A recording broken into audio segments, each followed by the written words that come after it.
Blood. So much blood that critics are literally counting it in gallons. That's Evil Dead burn in one sentence. But here's the thing nobody's telling you. This might be the most divisive Evil Dead movie ever made. Half the critics are calling it a bloody masterpiece. The other half are saying the franchise finally lost the plot. Literally. I watched it. I read every major review. And by the end of this video, you'll know exactly whether this one's worth your $10 or your 10 minutes on the couch waiting for streaming. So quick context if you're not neck deep in horror franchises. This is entry number 6 in the Evil Dead universe. Sam Raimi, the guy who started this whole bloody mess back in '81, is producing. But directing duties go to Sebastian Vanecek, the French filmmaker who blew people away with Infested a couple years back. This is his first swing at something this big. And it shows. In both good and bad ways. We'll get there. Here's what you need to know without me ruining anything. It opens with two friends fishing at a lake. One of them catches something that is very much not a fish. Cue chaos. From there we jump into a family drama that turns into a full demonic nightmare. And honestly, calling it in-law horror isn't far off. Tension at the dinner table turns into tension involving chainsaws. That's all you're getting from me. No spoilers here. Okay, let's talk about what this movie gets right, because it does get things right. The kills. My God, the kills. Critics across the board, even the ones who hated this movie, admit the set pieces are genuinely inventive. This isn't lazy gore for the sake of gore. There's creativity in how people die here, and horror fans are going to eat it up.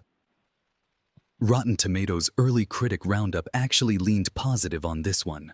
One reviewer flat out said the franchise has yet to produce a poor outing. That's a bold claim 6 movies deep. And visually, some of the camera work stands out. There's a level of craft in certain sequences that separates this from your average horror sequel that's just going through the motions. If you're the kind of horror fan who wants unrelenting, no-breaks intensity, this delivers that in spades. But here's where it falls apart for a lot of people.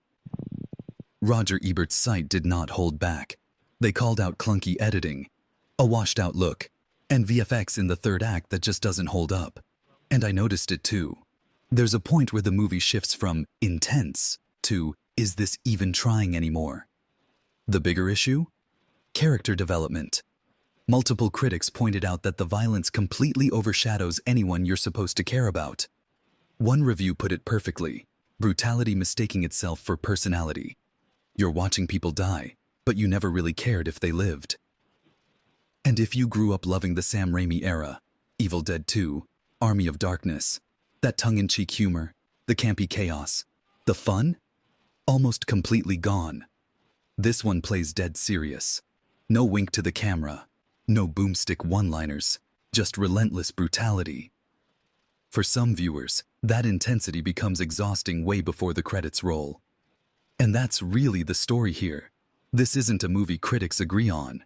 Rotten Tomatoes' first wave of reviews leaned positive.